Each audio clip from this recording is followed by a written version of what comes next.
How's it going, everyone? I'm not normal, and that's okay. Growing up, I always felt like I didn't fit in to a certain group, whether it be friends at school or peers outside.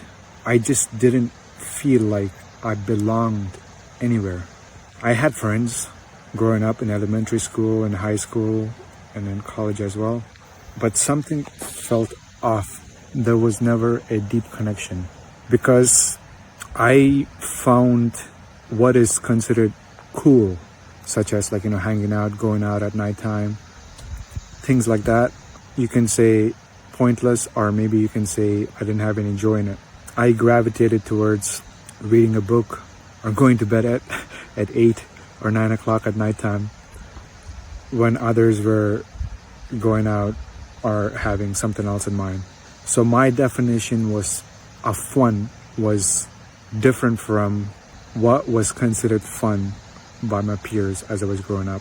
And not only that, I always asked deeper questions to why. No matter what I was doing or what was being taught in school, I always asked why do I have to do this? That sometimes came as a rebellious behavior, but it's my genuine curiosity to find out, why do I have to believe in these things? Why do I have to believe the scriptures? Why do I have to believe who God is? Religion was a huge part. I did grow up in a religious household, and I was religious. I was told not to ask deeper questions because asking those deeper questions means you are listening to Satan. That's what they say. You're not supposed to ask any questions. You're just supposed to blindly have faith and blindly believe. Because religion, by default, when you ask questions, it falls apart. And that's why they have these rules in place to not to go so deep. So I didn't fit in there. And it took me a long time to get out of it, to find God within. A lot of people who follow religion, they look for God in a building, in a synagogue, in a mosque, in a temple. They look for God instead of being with God.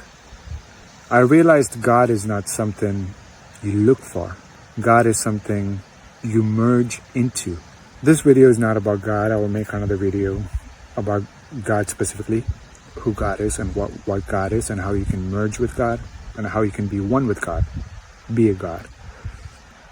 So since I was not normal, I didn't want to follow the traditional path. And growing up in a conservative household, if you don't follow that, you're told, oh, you're different. It's not good to be different. Just do what others are doing. Things like that, right? They try to gaslight you for being different. And at that time, especially if you're grown up, you're a teenager, you're in high school, you do not have this self-sufficiency to live by yourself. So you're relying on the powers of the household. So you have to, let's just say, obey what they're telling you. You may be in this situation. You may be going through high school at this time, and you may feel left out, like you don't belong. As a big brother watching, if you're watching this as a big brother, I want to tell you that it is okay. See it as a blessing. Don't try to fit in. Don't try to force yourself to make friends just for you to fit in. Be different. If you're going to be sitting alone in a cafeteria, eating lunch by yourself, so be it. If you're going to be reading a book instead of going out, so be it. Own who you are. Don't feel pressure to conform into being normal. Actually, being normal is a curse. By being normal, you will never find your individuality. You will never find your true purpose. You will never find your gifts. Your creativity will be beaten down. So dare to be different. Dare to own who you are. Don't try to fit in. Fitting in is by definition molding you into something else that you're not. Spend a lot of time in nature. Spend a lot of time alone. When you finally get the chance to be self-sufficient, go out on the things that you always wanted to do, that you've been putting off because the authorities in your life told you not to do it. Go deeper than blind beliefs. Find out, why do you believe in what you believe, what your fundamental beliefs are. question it. When a belief has no basis, when you ask deeper questions, it falls apart. Believe by definition has lie in there. You don't have to believe the truth. If something is the truth, you will know instinctively and intuitively. You don't have to believe a truth. You don't have to believe there's a grass. You don't have to believe there is a wind. You don't have to believe that there's water. You see there's a water, you see there's a grass, and you see there's a wind. Be different. Don't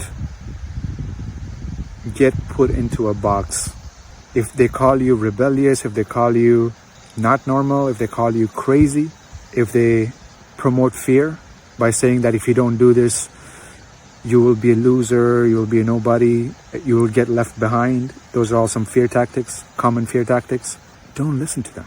Trust God. Trust yourself. No matter how bleak your situation may be, understand that that's exactly what God has in store for you. It's going to help you shed your deeper parts and learn to spend time alone.